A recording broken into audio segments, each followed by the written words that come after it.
Jayam Vishnupad Paramahams Purvadakacharya Asadharas Sriman His Divine Grace Sri Bhaktivedanta Swami Maharaj Srila Prabhupada Ki Jai Gaur Premanande all glories to the sound of our all glories to Shri Guru and Shri Gauranga Om Vishnu Padaya Krishna Prasthaya Bhutale Srimate Bhaktivedanta Swami Namane Namaste Saraswati Deve Gauravani Krishnarane Nirvishesha Shnivadi Bhaskatyade Siddhanta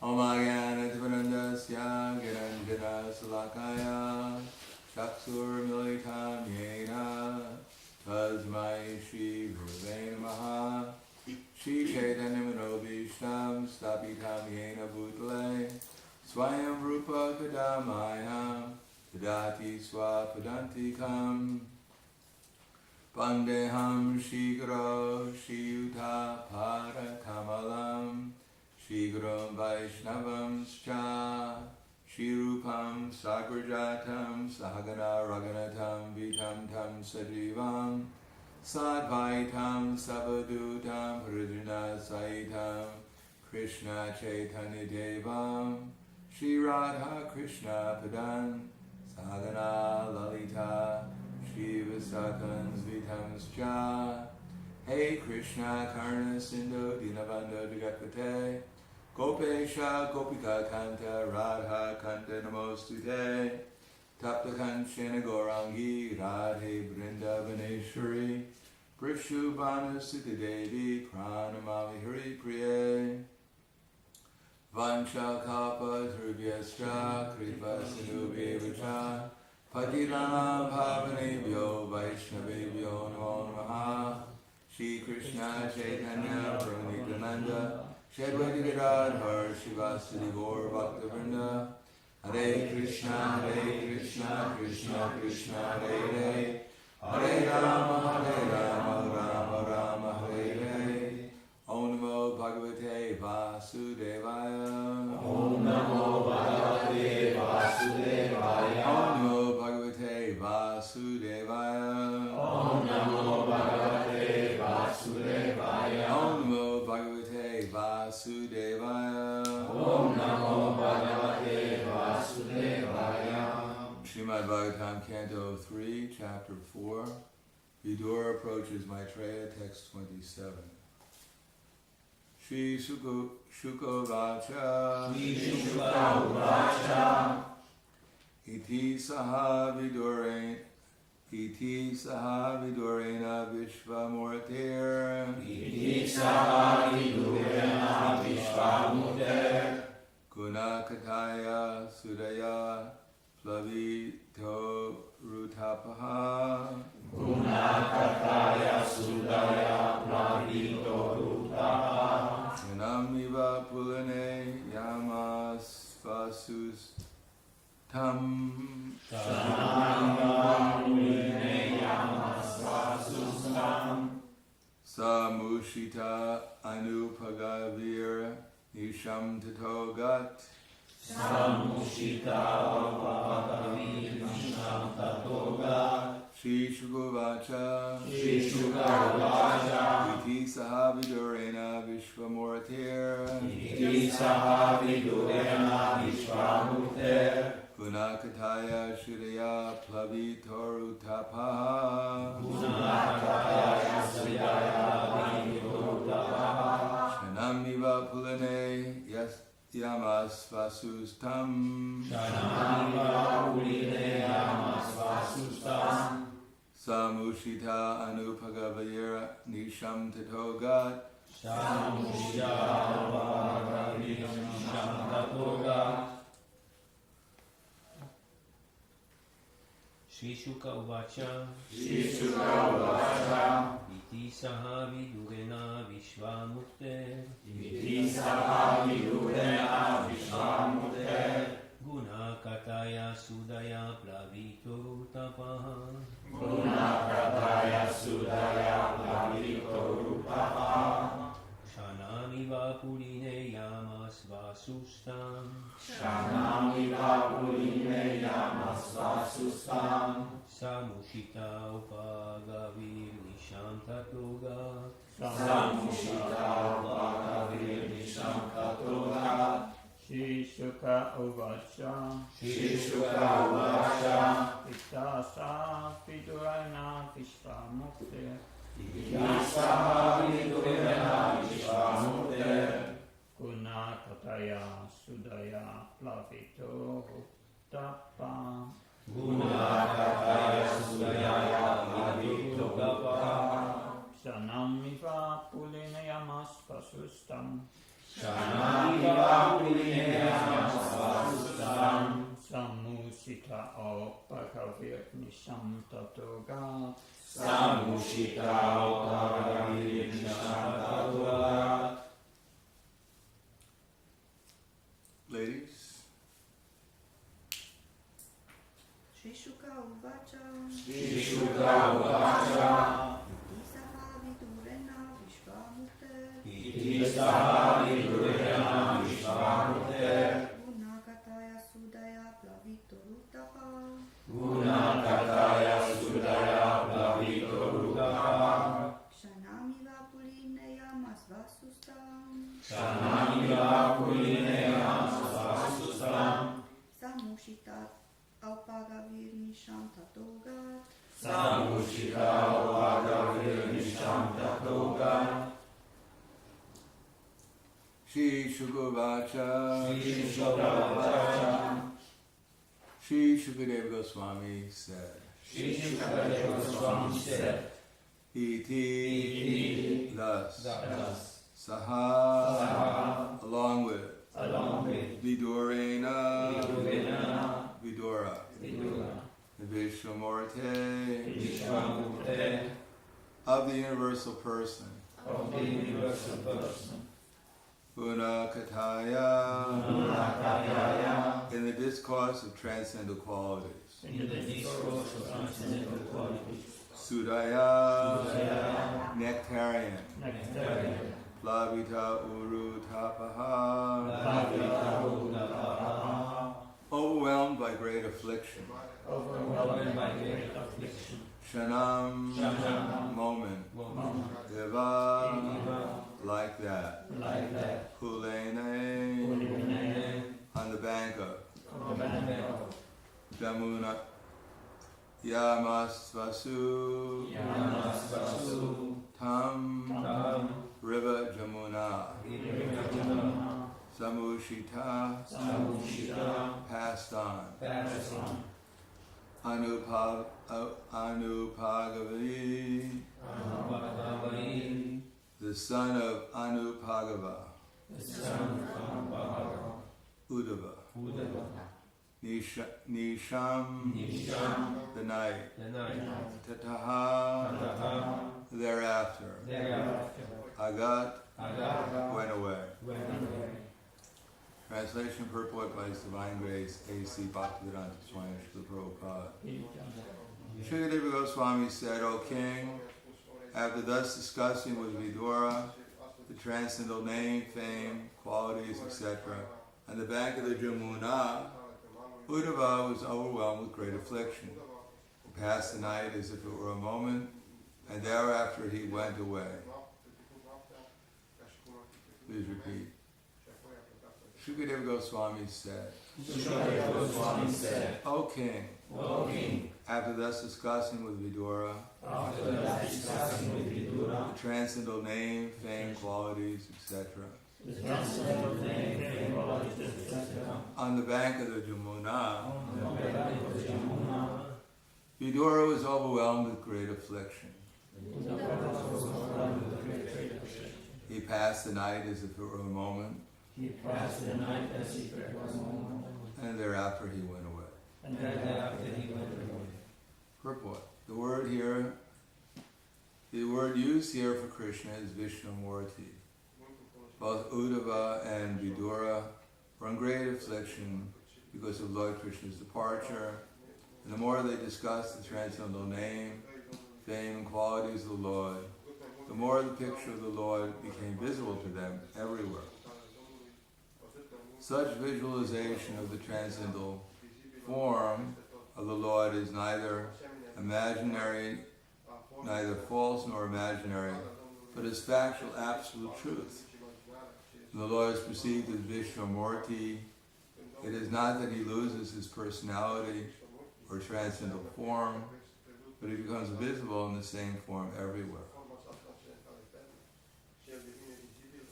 Shri Shukuvacha iti saha vidurena Vishwamurtir Gunakataya Shridaya Plavitoru Tapaha Shunamiva Pulane Yamasvasustam Samushita Anupagavir Nisham Katogat. Shukadeva Swami said, O king, after thus discussing with Vidura the transcendental name, fame, qualities, etc., on the bank of the Jamuna, Uddhava was overwhelmed with great affliction. He passed the night as if for a moment, and thereafter he went away. Namo Vishnu Padaya Krishna Prasthaya Bhutaya Srimate Bhaktivedanta Swami Namane Namaste Saraswati Deve Gauravani Pracharane Nirvishesha Srinivadi Paskatya Desatarane. Prabhu takes special note of the word Vishwamurti. Generally we think of Vishwamurti as the universal form, but here it's the form of Krishna that one can see everywhere. Or as Krishna says in Bhagavad Gita, Sarvabhutastam Atmanam Sarvabhutani Chatmani Ikshite Yoga Yuktatma Samatra Samadarshanaha Yomam Pashati Sarvasya Sarvam Shamai Pashati Tasyam Na Pranashati Na Chame Na Pranashati. The true yogi observes me in all beings and also sees every being in me. Indeed, the self-realized soul can see me, the same Supreme Lord, everywhere. And for one who sees me everywhere and who can see everything in me, then I am never lost to him, nor is he ever lost to me. That's the perfection of Krishna consciousness, to always be conscious of Krishna. And to become conscious of Krishna means to see things simply as they actually are. And to become conscious of Krishna in that way, we have the process of sadhana bhakti. And all the rules and regulations are said, sadatam,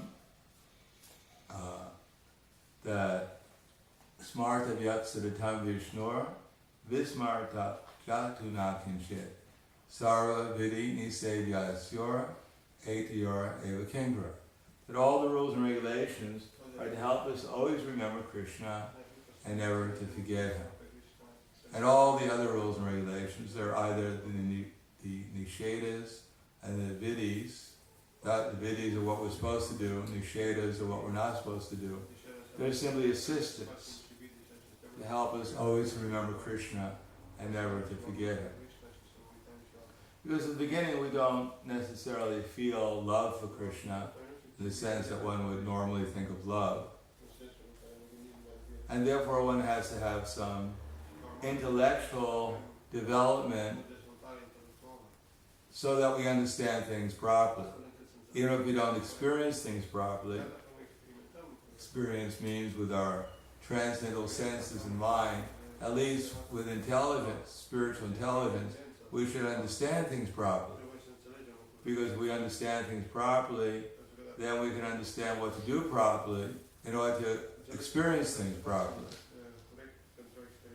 If we start from the other platform, we try to feel reality without using our developing transcendental intelligence, we'll feel something, but it'll be just more or less the product of the three modes of control nature that we're imagining as something spiritual. But for a conditioned soul whose mind is wandering everywhere, even fixing his mind upon Krishna in that way is a kind of liberation. Just like Kamsa was able to see Krishna everywhere. So much so, Prasuti and Sutapi, his two wives, Kamsa was seeing Krishna so much everywhere that when his two wives approached him, he thought they were Krishna and Balaram. and he took out his sword to kill them. He said, now Krishna Balaram, you're dead. He said, wait a second, Khan. We're your wives, we're not Krishna Balaram. He said, oh, I'm sorry. difficult night, everyone has a bad day.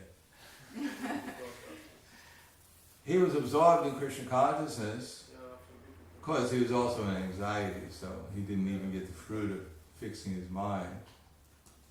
He was absorbed in fear. But still, generally speaking, even some artificially tries to fix their mind upon Krishna, but without using their transcendental intelligence developed through following the process of actual sadhana bhakti. Still, there's a kind of relief from material misery. But it's not spiritual. It's simply some absence of material misery. Therefore, one has to develop spiritual experience by spiritual intelligence. Krishna says in Bhagavad Gita, Evam Buddhe Param Buddha Samstavyatmanam Atmana Jehi Shatru Mahabaho Kamarupam Darasada. Knowing oneself to be transcendental to the material senses, mind, and intelligence, one should control the lower self by the higher, and thus by spiritual strength conquer this insatiable enemy known as lust. So Krishna has already explained that superior to the whole matter is the mind, is the senses, superior to the senses and the mind, superior to the mind is the intelligence, and the soul is even superior to the intelligence. So the soul can use his intelligence to try to think about Krishna in some way. And when the intelligence is utilized in that way, then one will be able to think about Krishna. And the first way is thinking about Krishna is that one should utilize one's energies in Krishna's service, and one should try to understand how everyone and everything is related to Krishna and how to act appropriately.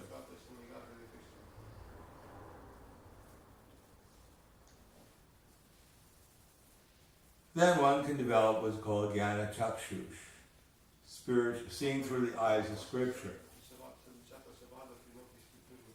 To understand that although we may not directly perceive that in everyone's heart there's a soul and that there's a super soul, but we can perceive by the three modes of material nature, for instance, what kind of influence the soul is under, how the Supreme Lord is giving remembrance, knowledge, and forgetfulness. One can see through the scriptures so many things that are going on in relation to Krishna. How Krishna is supplying the juice of life to all the vegetables through the moon, how he sets the planets in orbit. So Krishna is giving us a vision in Bhagavad Gita by which we can understand, even if we don't directly see Krishna, we can understand how Krishna is present. Just like the presence of the soul can be perceived by consciousness. We're aware of the fact that we exist. If someone denies that they exist, you don't have to take them very seriously. If someone says, I definitely don't exist, well, that's good. Then we don't have to worry about them because they don't exist. But generally speaking, people feel their own presence. So to not deny their own existence is rather, unfortunate to them. And we know our presence is also felt with consciousness. That's why we're aware of things like our hand and other parts of our body. And we're also aware of other people out there doing things. So we have consciousness, and through our consciousness we have awareness. Therefore, the presence of the soul is perceived through consciousness and through awareness. Just like we may not directly perceive the sun, but even before the sun comes up, when we see that there's sunlight, we understand the presence of the sun.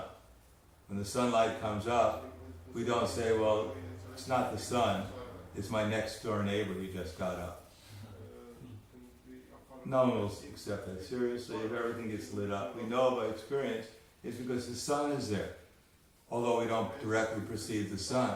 So if we perceive consciousness, then we know the soul is there. And when the soul leaves the body, then the body doesn't exhibit consciousness anymore. And therefore we say the body is dead, but actually what we mean is the soul has left the body. Because the body was always dead. It's not that the body died. That means that at one time it was alive. But the body is never alive. It's always dead. It's the soul that makes it appear to be alive. And when the soul leaves, then we see what the body actually is, simply dull matter. Similarly, although we may not directly perceive the Supreme Personality of Godhead, how can anyone deny His existence after examining the material world? Otherwise, how can the sun rise at a certain time and the sun set at a certain time? Therefore, in Bhagavad Gita, Krishna suggests that we perceive Him by, for instance, tasting water and understanding that Krishna supplied the taste in the water, if there is a taste in the water, at least pure water, in order to quench our thirst. It would be very unfortunate if we were always thirsty and there was nothing to quench the thirst. They say everything has just come about by accident, but it's a perfect accident. With all their intelligence, they can't even create even part of the accident. So the scientists claim it's all an accident, but they're busily studying the accident to try and figure out how they can make an accident like that too.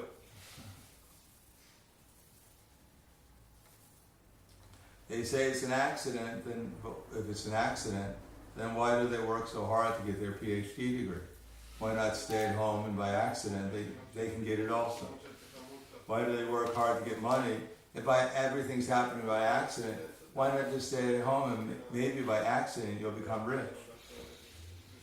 So they claim the universe is accidental, but in their own lives they don't take anything for granted. If they want to get something, they use their intelligence to get it. If they want to create something, they use their intelligence to create it. But when they see a far superior creation beyond their imagination, then out of envy they just say it's by accident. Because they can't do it. It's called the sour grapes theory. Fox is jumping, he sees some grapes on the vineyard, but it's beyond his reach. He's jumping. He can't get the grapes, so he declares, oh, they must be sour. Because he can't get them, they must be sour. If he can get them, they were very sweet. So because the scientists, they can't duplicate the wonderful creation, they say, oh, it's just by accident. So it's just envious, that's all. But for a devotee, then how the material universe is manifested is becomes simple. It seems rather obvious, for instance, how the body is changing, but we're not changing. But for the materialist, it's almost impossible for the materialist to understand it. Something so simple. Prabhu said, it'll take them 500 years to understand reincarnation. For them, it's almost impossible to understand that there could be a person behind the creation, because they think it's unfair. How can there be a person so great that no one can compete against him, so powerful? So better to deny his existence and pretend he's not there. And then maybe by development of our scientific method, one day we can become powerful too and defeat him. So this is all imagination, because even the great scientists, so-called great scientists, Prabhu said, where did they get their brain from? They weren't in the womb of their mother by some scientific method creating their brain. It was all being created by the material nature.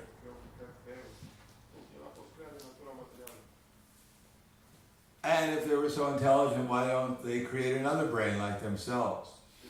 And therefore, when they leave, they can have another brain just like themselves. But they can't create anything, except for a lot of talk.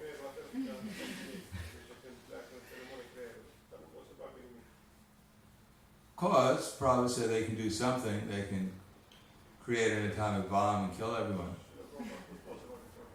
Or create so-called medicine to cure everyone, and then everyone paying a lot of money to so-called becoming cured, and then paying more money to become cured from the medicine that they took to get cured.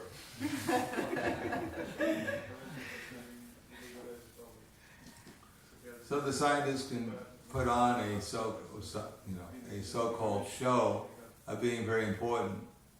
They've given us things like computers and telephones and televisions and things like that, but they haven't really solved the actual problems of life, namely old age, disease, and death, or even the threefold miseries. We can watch television and see how people are suffering in other countries, as if that's going to make us happy.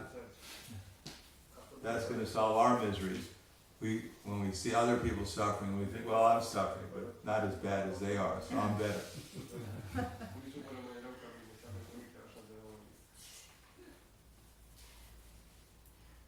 Therefore, if we want to become a little bit more conscious of what's going on, the process is bhakti. Then we can see how Krishna is the Supreme Person, how we are eternal souls, and then we can become fixed in the understanding that if we become conscious of Krishna, the more and more conscious of Krishna, then our life will become more and more successful. Our spiritual life will become successful. Maybe our material life will become a failure in the eyes of others. We won't have money. We won't even, for some people, we won't even have any hair. We'll lose everything. We'll lose our clothes, our status, our hair, our money, everything. And therefore people will think, oh, these are people very pitiful. Every time you ask them a question, they say Hare Krishna. They've lost their brains. They've lost their mind. All they can do is Hare Krishna. That's all they can think about. They have no intelligence to think of anything else. Just endlessly repeating this Hare Krishna mantra, because otherwise when they stop, they start to think, and they don't know what to do with their thoughts. So, oh my God, I'm thinking Hare Krishna, Hare Krishna, Krishna. So they may think like that. These people are utter materially useless failures, have no status in society. Even they're afraid when they go out, they disguise themselves as normal people. They don't want to be seen as freaks with bed sheets on.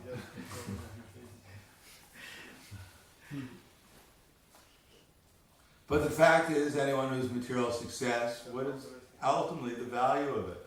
How long is their material success going to last for? 1 second in the life of Brahma is almost 100,000 of our years. The second in Brahma's life is nothing. He doesn't really think, oh, it's such a long second. But for us, it's 100,000 of our years. That means our whole life that we're living now is only 1,000th of a second of Brahma. And maybe we have a 2,000th of a second, 1/500th of a second. No, actually it's 1/2000th of a second left to live. So it's not a very long time, although we may think it's a long time. And we're going to accomplish so much, and after accomplishing all this, then we might get a little rock where it says, such and such did this. No one will ever look at the rock, the tombstone. In 100 years, they'll pull it up and build a golf course over us.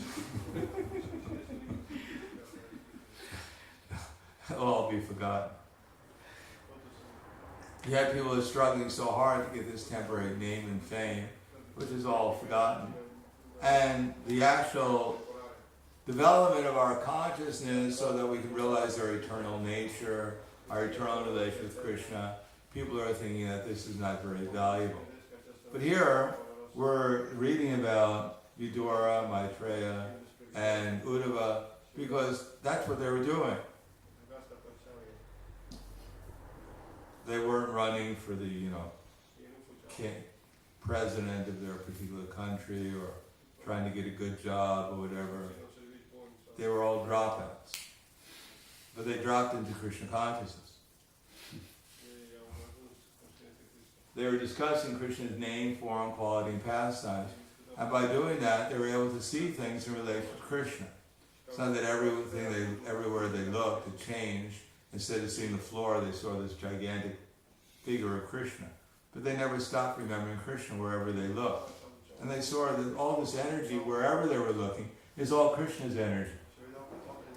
Not that they suddenly started to hallucinate and saw Krishna everywhere and couldn't see anything. They kept bumping into the trees. But they remembered Krishna without any cessation because they understood how everyone and everything was related to Krishna. And Krishna's transcendental form, name, quality, and pastimes, they're all the nature of transcendental bliss. And therefore they took great pleasure in doing it. And of course here it mentions that they felt afflicted, but that kind of affliction is quite pleasurable. Seems only a greater and greater longing to be with Krishna, which brings Krishna even closer and closer. And therefore one feels more and more transcendental pleasure. The more one feels separation from Krishna, the more one becomes conscious of Krishna. Therefore even Krishna himself comes here to feel separation from himself. Because he knows that that's the highest happiness. So it's not Krishna comes here to suffer. As some people they say, oh, he's enjoying so much in the spiritual world just to get a little taste of suffering. He comes here. No one voluntarily suffers.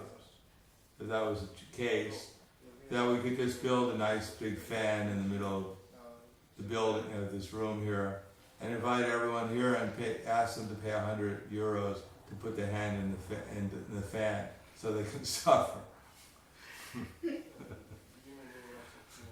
Wow, it's only €100 and I can suffer so much. Fantastic. What a bargain. Fantastic. No one is paying for suffering. Everyone is paying to get free from suffering. So if Krishna himself comes here to feel separation from himself, we can understand it must be the highest happiness. Otherwise, why would Krishna go through so much trouble just to feel separation? And this is the perfection that Uddhava and Vidura had obtained, and this is our perfection too. We may not get any recognition for it. People may criticize us for not helping to strengthen the economy, for being not, daring to defy the social norms of the society.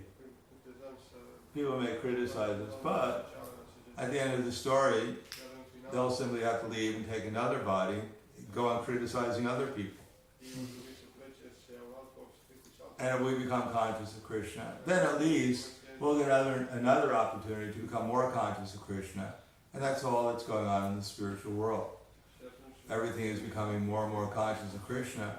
And because Krishna is the nature of absolute pleasure and happiness and love, therefore that means that people will be becoming more and more conscious of an ever-growing feelings of love and appreciation for Krishna's endless qualities and activities and relationships. So that's all the nature of transcendental pleasure.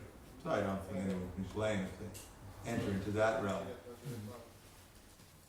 So I'll stop here. Thank you. Any questions? Yes. May I please ask, Your Holiness talked about spiritual intelligence. How can one develop spiritual intelligence? By reading Bhagavad Gita, Nectar of Devotion, all these books.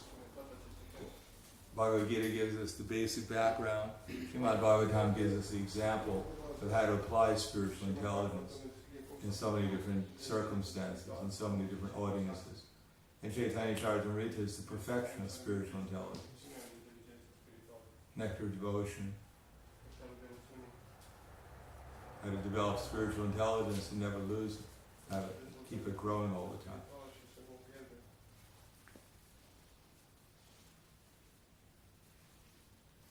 Alright, intelligence is lost when we start looking around the material world to try to figure out what or who to enjoy here. then immediately lust develops, and as soon as lust is there, then greed and anger and delusion will soon follow, followed by loss of memory and then bewilderment of the intelligence, loss of intelligence. Best way of developing intelligence, fix the mind on Krishna and give up the idea that we're going to control and enjoy the material nature. Anything else? Yes. How should we understand that the name, the glories, the pastime of the Lord are the same with Him? Well, chant Hare Krishna and listen to the sound vibration. First get absorbed in the name.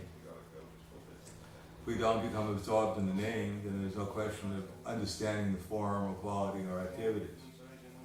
So chant Hare Krishna and attentively, and then try to chant happily. And then if Krishna is pleased, we'll be able to experience His presence in His name, and we'll understand that He's there. Unless Krishna reveals Himself, then we won't understand how Krishna is not different from His name. It's up to Him. But unless we chant according to the prescribed method, then why will Krishna reveal Himself? We have to learn the prescribed method of chanting. And when we do it more and more expertly, then Krishna will reveal Himself, and we'll experience Krishna within His name.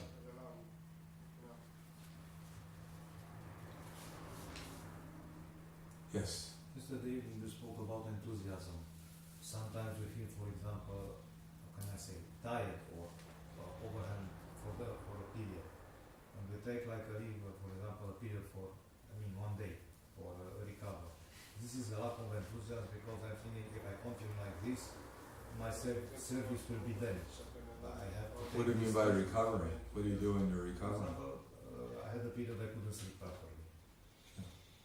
And my sadhana started to go, and I said, okay, 1 day I have at least to recover. In order No, to do because that's just the body. Or the mind, whatever.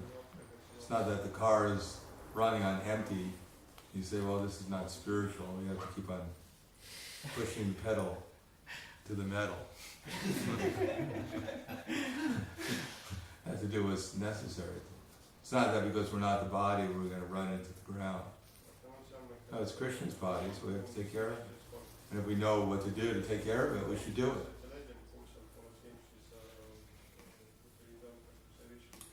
All right. Thank you very much. Grandhara Srimad Bhagavatam Ki Jai. Srila Prabhupada Ki Jai. Gaur Prahladananda. Prahladananda Maharaj ki jai.